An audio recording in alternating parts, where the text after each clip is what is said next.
O sistema financeiro brasileiro voltou a ser alvo de criminosos digitais. Depois da fraude bilionária registrada em julho, agora a empresa que conecta bancos ao Pix sofreu um ataque hacker que desviou cerca de 670 milhões de reais. Parte do dinheiro foi bloqueada pelo Banco Central, mas o episódio acende um alerta sobre as falhas de segurança nas empresas que prestam serviços de tecnologia para os sistemas de pagamentos. Para explicar um pouco sobre esse cenário, orientar sobre a proteção de dados, a gente conversa agora com o advogado especialista em direito bancário, Rafael Guazelli. Seja bem-vindo, Rafael. Boa tarde, Felipe. Boa tarde a todos os ouvintes. Obrigado aí pela oportunidade. Rafael, o que aconteceu dessa vez, né? Acaba não chegando no consumidor em si, mas é uma plataforma que faz acesso ao Pix? É bom deixar claro o seguinte, conforme você relatou, que nessa primeiro golpe que houve há 2 meses atrás, aí, esse golpe se deu por conta de uma fragilidade interna, ou seja, que um colaborador interno vazou acessos que possibilitou essa fraude aí. Agora, em relação a esse que aconteceu na última sexta-feira, ainda não se tem a informação, mas é bom deixar claro aí ao nosso ouvinte que o primeiro ponto, né, que as transações financeiras e bancárias em geral, elas são muito seguras, elas têm meios aí de proteção e o nosso dinheiro, né, nesses casos aí não está sob risco. Então esse é o primeiro ponto que se deve deixar claro. E o segundo ponto é que essa questão da segurança, que acontece, como é uma segunda vez em um curto espaço de tempo, o que deve acontecer, e provavelmente já deve estar sendo tomada essa medida, é uma revisão nos procedimentos internos de segurança do Banco Central e dessas empresas aí. Então, o que acontece? Ao mesmo tempo que é muito rápido, muito dinâmico as alterações, a tecnologia em geral, em que você possibilita várias plataformas, vários meios de pagamento, várias utilidades ao usuário em geral, essa rapidez também leva com que haja fragilidades no sistema, que com o tempo é necessário que se aperfeiçoe os meios de segurança. E olhando do ponto de vista do consumidor, que tipo de cuidado as pessoas podem ter? Os cuidados sempre são aqueles básicos, né? Quando você, primeiro, não compartilhar seus dados com o terceiro, né? Esse é o primeiro ponto. Sempre tomar cuidado que você não recebe ligação, mensagem de texto, WhatsApp de instituição financeira ou de banco, salvo se você tem um gerente da sua confiança. Geralmente, sempre se procura fazer as coisas com rapidez. Quando você recebe, por exemplo, uma ligação, uma mensagem, sempre há aquela pressão do golpista para que você resolva de forma imediata, de forma rápida. E é o contrário, você nunca deve ter pressa, sempre dá uma analisada, tenta entrar em contato através dos canais oficiais com o seu banco para ver o que está acontecendo antes de tomar qualquer decisão. Se você fizer isso, você já está, digamos assim, não vou dizer 100%, mas com certeza vai ser muito mais difícil você cair num golpe. E falando um pouco do Open Finance, os bancos podem ter acesso aos nossos dados sem que a gente libere o Open Finance ou não?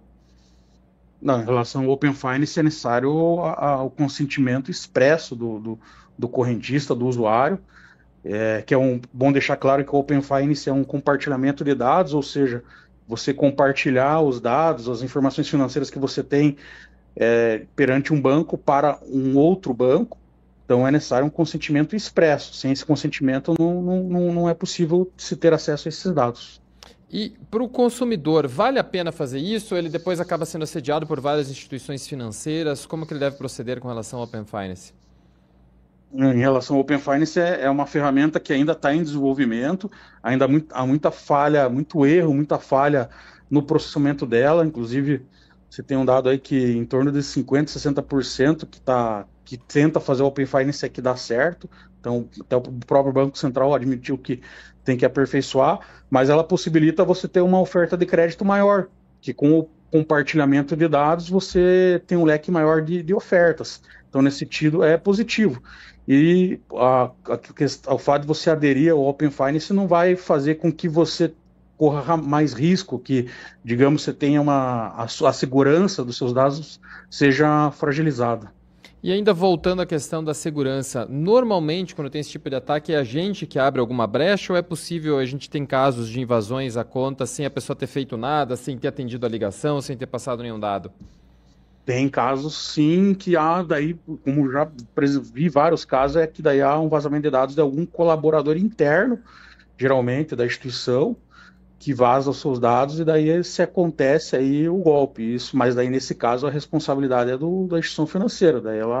Daí cabe, por exemplo, ao lesado a demandar contra a instituição visando a reparação. E como que a pessoa faz esse caminho? É primeiro entrar em contato com o banco? Quais são os encaminhamentos caso ela tenha algum problema nesse sentido?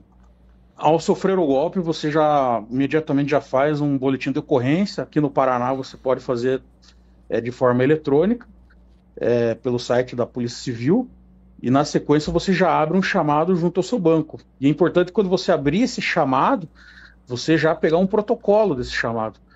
Acontece muito, das vezes, o usuário abrir o chamado e não ficar com um protocolo, não ficar com nada. Daí, depois, quando você vai precisar disso perante um juiz, para fazer uma prova, você acaba sendo prejudicado. E o banco vai ter um prazo ali para te dar um retorno. A gente tem um mecanismo especial de devolução, no caso de transação Pix, que o banco pode imediatamente já bloquear o recurso para as contas destinatárias. Logicamente que ainda esse mecanismo tem que ser desenvolvido, porque geralmente quando há aplicação do golpe, esse recurso ele já transita para várias outras contas, então dificilmente se consegue bloquear o recurso. Mas há esse recurso e na sequência você aguardar o retorno do seu banco. Caso o seu banco não responda ou dê uma negativa, em havendo responsabilidade da instituição, você pode procurar um advogado de confiança e entrar com uma ação. E ainda nessa questão de vazamento de dados, como você mesmo falou, de outros ataques, de outros momentos, as pessoas que acabam coletando esses dados, elas conseguem abrir contas no nosso nome? Como que a gente pode descobrir se alguém abriu alguma conta no nosso nome? Hoje geralmente é mais complicado se abrir conta no nosso nome, porque geralmente todas as instituições financeiras, principalmente essas fintechs aí em geral, que não são instituições financeiras, elas exigem um reconhecimento facial, né? Então fica bem difícil hoje se abrir conta, mesmo tendo os seus dados. O que acontece é de fato mesmo você ter acesso à conta tal, e se tentar pegar o recurso que tem na conta, né? E com relação ao celular, né? A gente falou disso, da ligação que você recebe, de você acabar fazendo uma coisa ou outra. E o celular? Há também casos de ataque, a pessoa acaba entrando no celular. Que tipo de cuidado a pessoa tem que ter com o próprio celular? Sim, porque para tentar explicar melhor, tem um aplicativo similar ao Ndesk, que é aquele aplicativo que você consegue entrar num outro dispositivo. Através desse aplicativo você baixa no seu celular, daí um terceiro consegue entrar no seu celular, no seu notebook.